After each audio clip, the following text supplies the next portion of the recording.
So this is episode 1 of Road to Nationals. I have spent a lot of time trying to do something like this through TikTok, and it never really worked.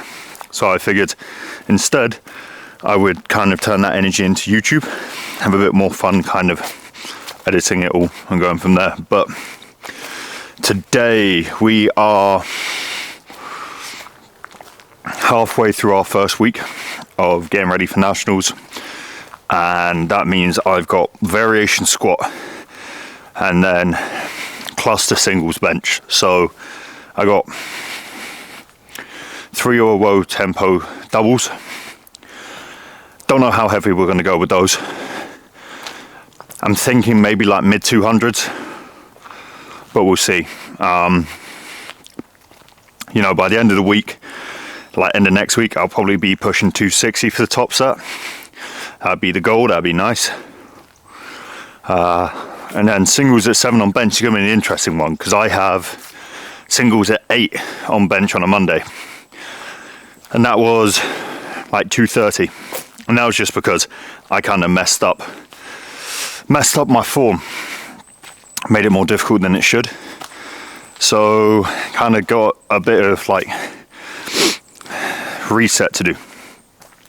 Focus on the form, focus on setting back tension. That's the one that I've been really struggling with recently, is back tension.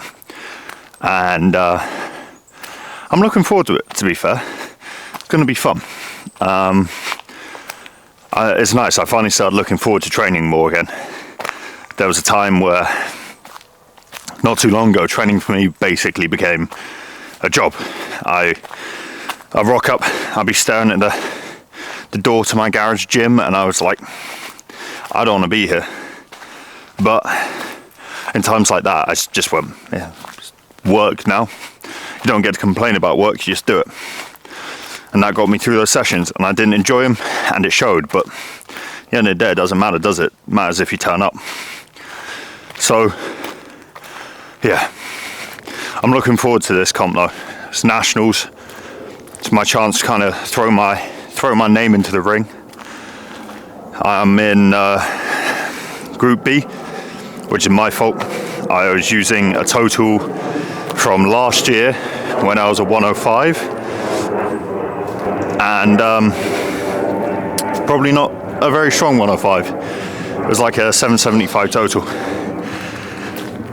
but that still places me nearly in Group A, which is ridiculous. I was like 2 off being put in Group A. I think I need like an 820 total. And well, let's just say my total at Nationals is going to start with more than an 8. Whether or not it's 4 digits, I doubt, but definitely going to be more than an 8. But yeah, I mean, this is going to be kind of a video series.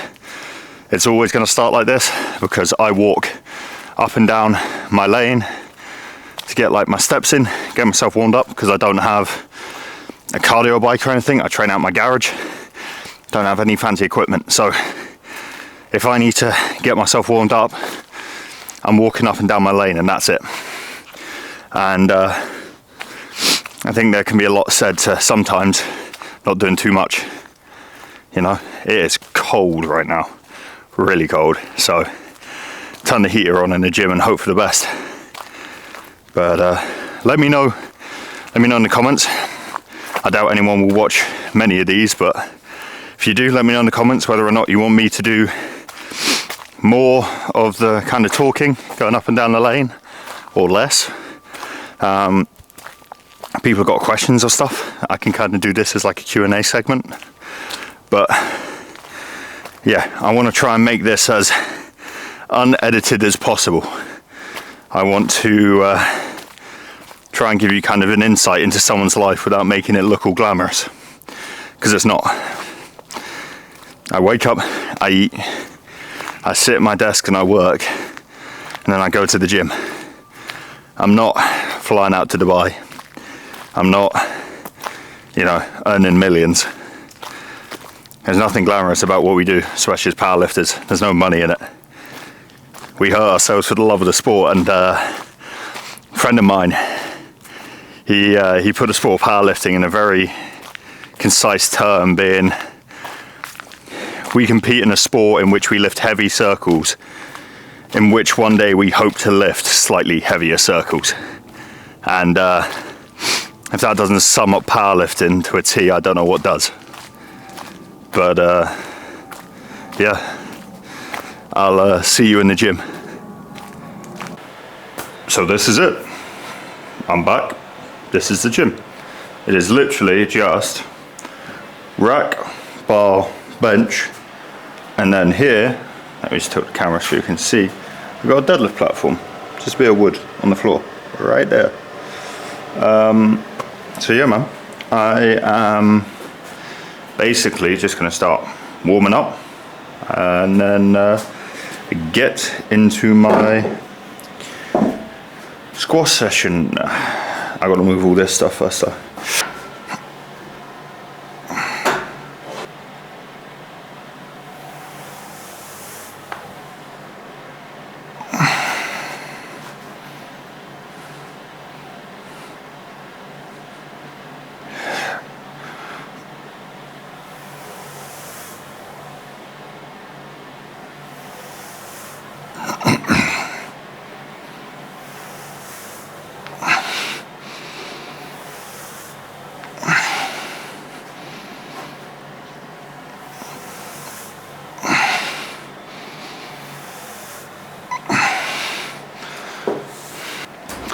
So yeah, usually the way I work up to everything is I got 20 kilo plates, so I just go plate on plate, more plates, more dates.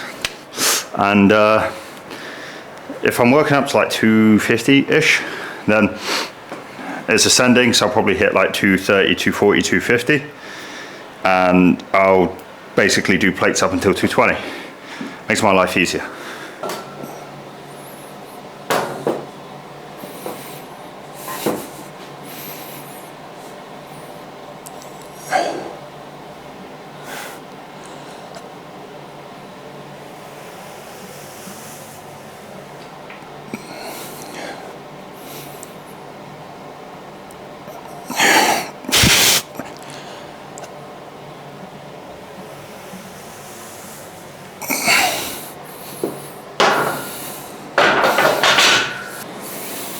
So,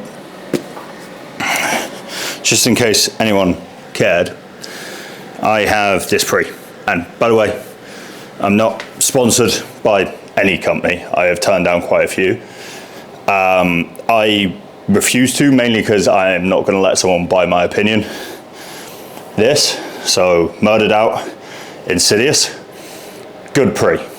I like it, and it works well, man. Yeah.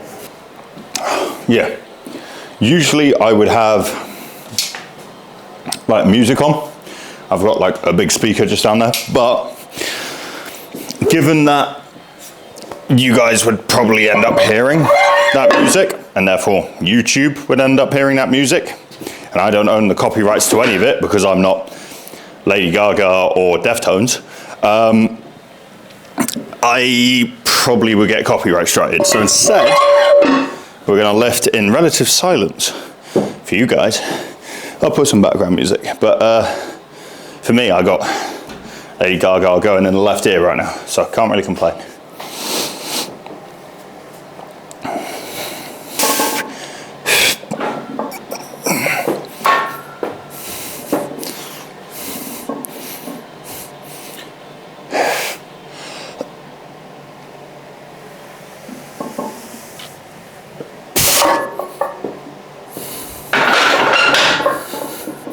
Yeah, better. I just struggle to get this to sit on my rear delt, but I've got, it's going to sound a bit weird, if this is your back and your rear delts are up here, I have another shelf just below it. I've never done much research into it, I probably should, but I can sit the bar really nicely on that shelf, and it sits it almost like French low bar, like down here. You know, maybe good, maybe not, but I feel stable, and I think that's the important thing, isn't it? At the end of the day, it doesn't matter how you squat, even if you're a French low bar, knees together, because then you can't cave your knees in if they're basically kissing. Still think that's a bizarre technical loophole that the French seem to be built around. You know, if we squat with our knees touching each other, then when we don't train any abduction and all abductor and their knees are like this, well then it'll be fine because they smash against each other and press up. It's really backwards logic. Oh, your boy's getting thin and this belt's getting smaller and smaller.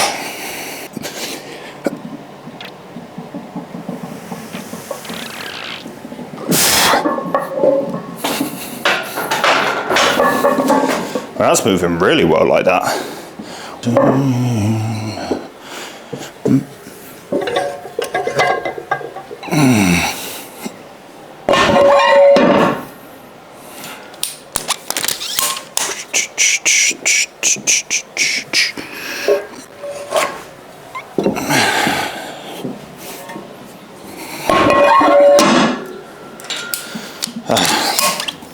Remember, the harder you slam the plate, the stronger you are. Got to remember that.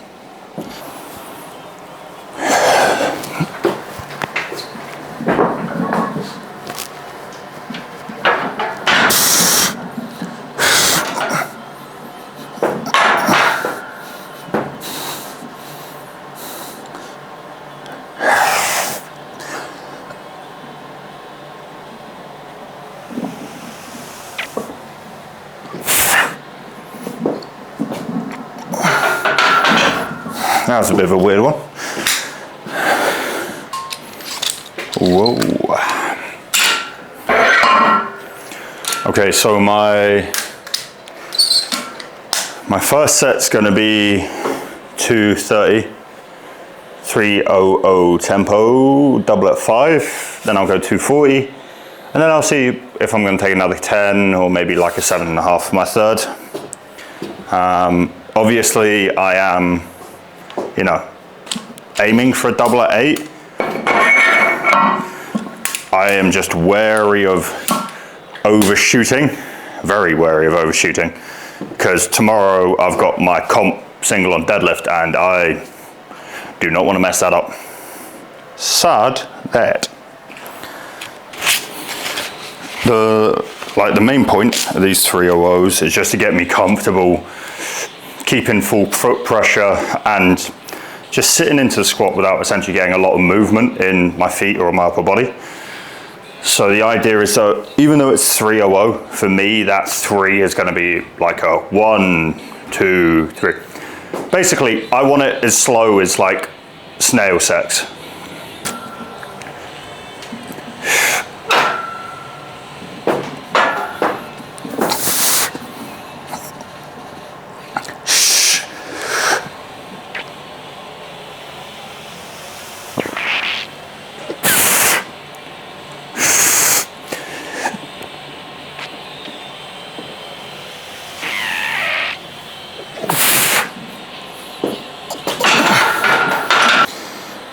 Yeah, so in my opinion, like that was a good single, or sorry, double.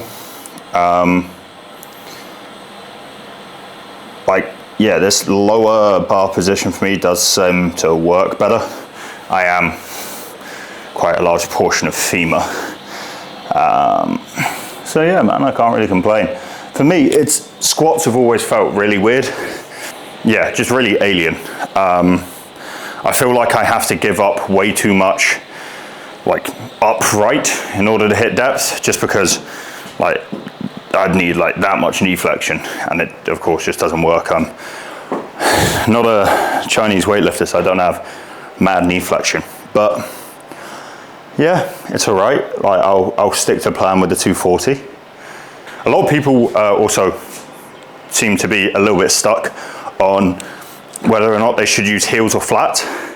My like go-to tends to be, if you are finding yourself like really doubled over in the squat and you've got quite long legs, look at getting flat, because otherwise you're gonna have to be squatting like out here, which I used to do.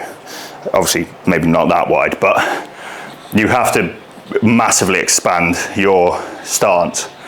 Whereas if you just get heels, it might just give you the ankle flexibility, or additional range of motion, I should say, to push and get those extra inches, which God knows I could use in the squat as well. Just to get like the extra range of motion, man. Get extra deep in that squat. Yeah, I hesitate just to say what's on my mind all the time, especially if it's in front of a camera, because I have no idea where TikTok draws, or sorry, I have no idea where YouTube draws the line on profanity and jokes. So essentially, these videos will get slowly more and more unhinged. And then at some point, one of my videos will just say like, no audio, and we will have found a line, basically. So I am playing hopscotch in the minefield of YouTube T's and C's, and when I step on one, you'll know. You know, pretty obvious when someone screws up. It's gonna be some like stupid joke as well. It's not even gonna be like edgy.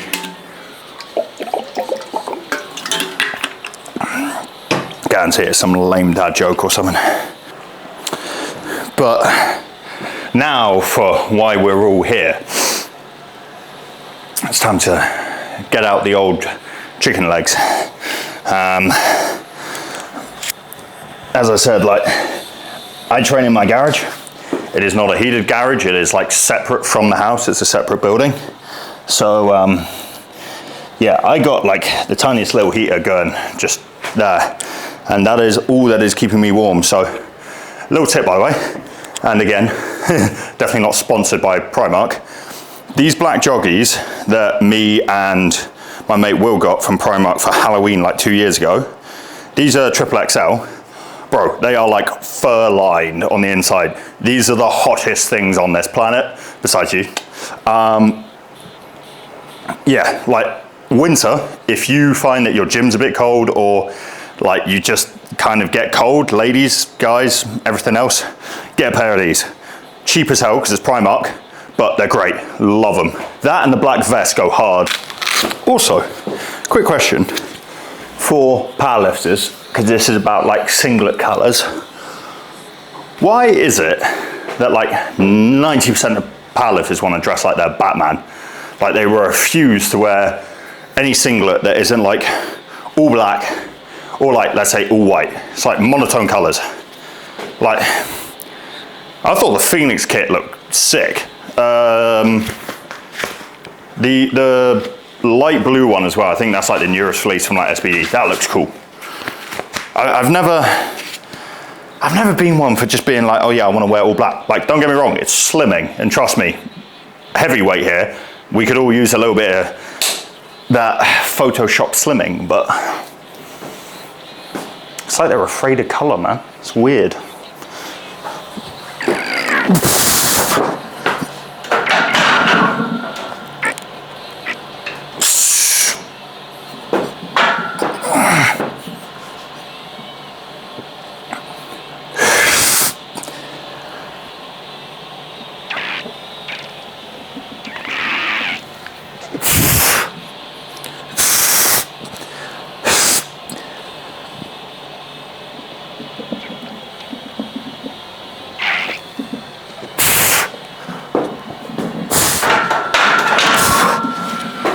Oh, I did my belt up one tighter there because, as I said, I'm getting skinnier, but that might have been one too tight. I think I just squeezed some toothpaste out the bottom. Woo! Jesus. With the way that 240 moved, I'm going to try 250, and I'm going to try a slightly closer stance and focus more on like external rotation, opening the knees up. Because although you need internal rotation, having the external rotation bias is going to allow me to sit a little bit more upright. which, given how much I end up folding, like a lot, it's anything I can do to combat that, because like torso positioning, a lot of people talk about it in deadlifts. It's also really important in squat. So for anyone wondering about like some of my go-to like PR songs, let's see if that focuses in. Maybe somewhere here. Natural Born Killer, Event Sevenfold.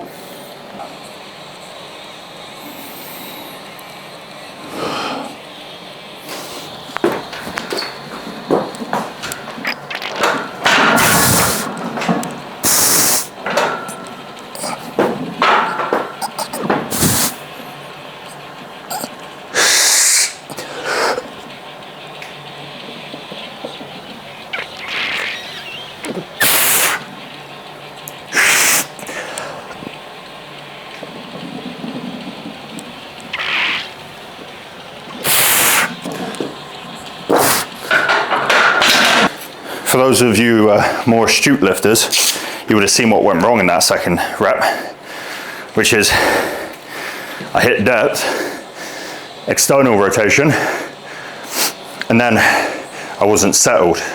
So when I went like that, I essentially, like the bar tipped up my back slightly, hence why it kind of stuttered, that rep. But no real issues with it. It all moved well. I mean, geesh. When I started like this prep for nationals,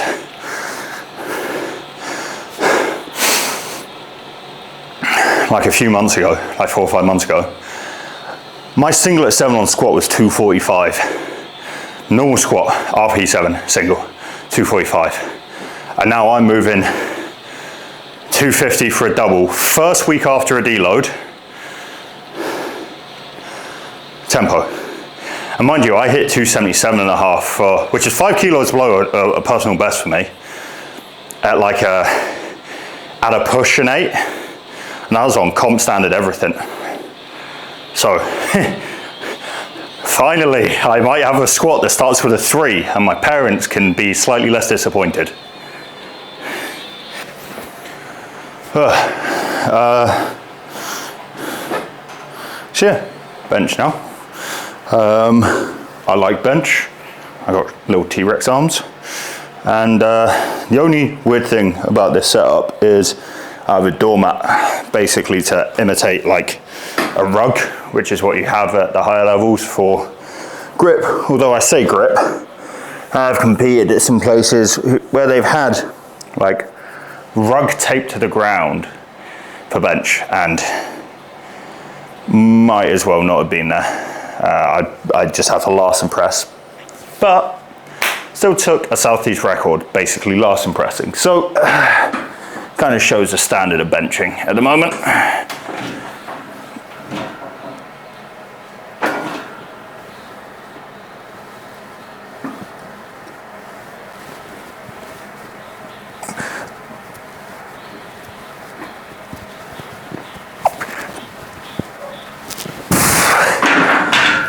Something I'm really looking forward to in the world of powerlifting is seeing Rondell versus Bob. So Bob Matthews, who is a US powerlifter, he competed in the IPF recently, and I'm sure some of you will have heard the quote, "Don't get clapped by a 105," which Bob said to Tony Cliff, who's GB, and he did in fact clap him. But now Bob's got his eyes set on the returning king, who's Rondell Hunt. Rondell Hunt is, I would say, bar Cornelius Dennis, one of the most dangerous 120s in the IPF. Just like brutal when it comes to his training regimen. He's from Trinidad and Tobago, which has its own like federation that he competes for, which is all, you know, IPF. But he's coming back now, and he's going to be back. I think it's only a couple months left on his IPF ban, which, by the way, really stupid rule in the IPF. Basically, if you compete for anyone else at, I think, like the national or international level, you just get slapped with a year ban.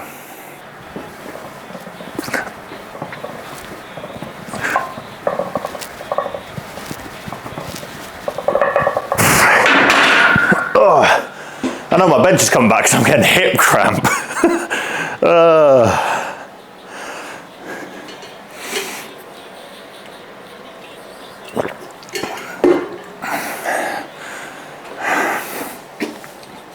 But yeah, I think I got 4 singles at 7 today. And even though it's going to be a massive undershoot, I think I'm just going to slap 220, 4 singles, make my life really easy, because as I said, like tomorrow I've got 312.5 for a single, which will be a PR. Should be at 8. And I want every bit of energy I've got for that. And if I start trying to push like 230 for singles or 240, it's just going to be like so hit or miss.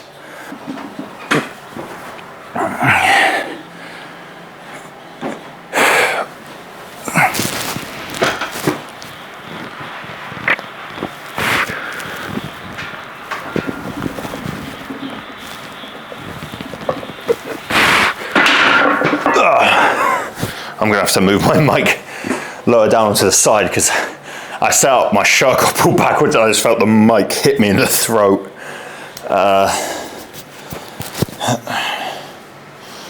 Let's move you down there. Let me just check. Yeah, you should be fine there. Worst comes to worst, you are gonna hear some fat man breathing down the mic, just sound like an asthmatic Batman, just Rachel.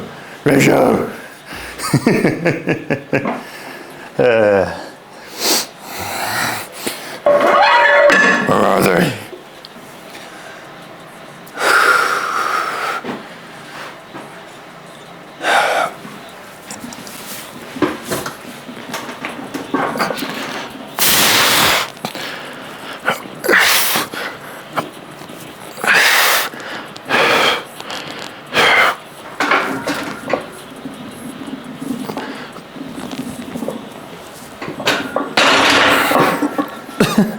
Even with like the worst setup, because, oh, by the way, in the same vein that I'm not sponsored by anyone, it also means I get to say when stuff's crap.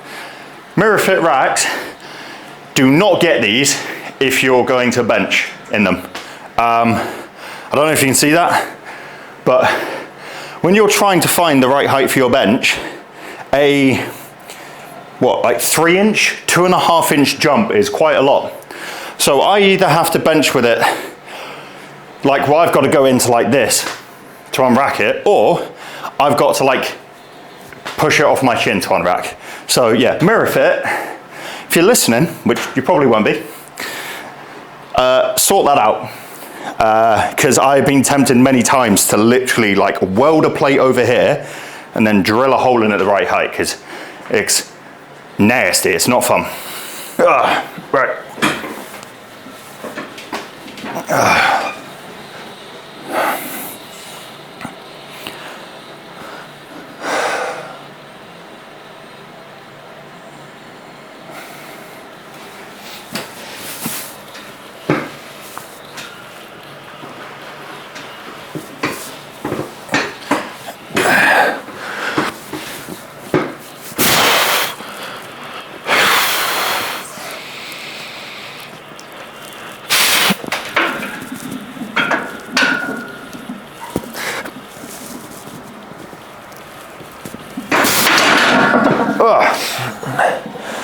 Well, that was meh.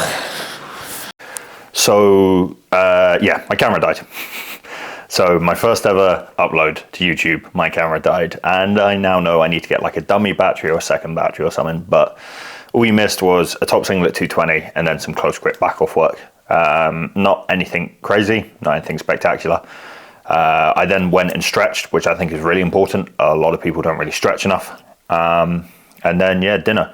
Really regimented diet at the moment, so I literally eat breakfast and dinner. Lunch is just like supplements and greens and stuff to help with my digestion. And now, you know, work and then sleep, man. Get ready for what comes next, which is tomorrow and deadlifts. So I'll see you then. Night.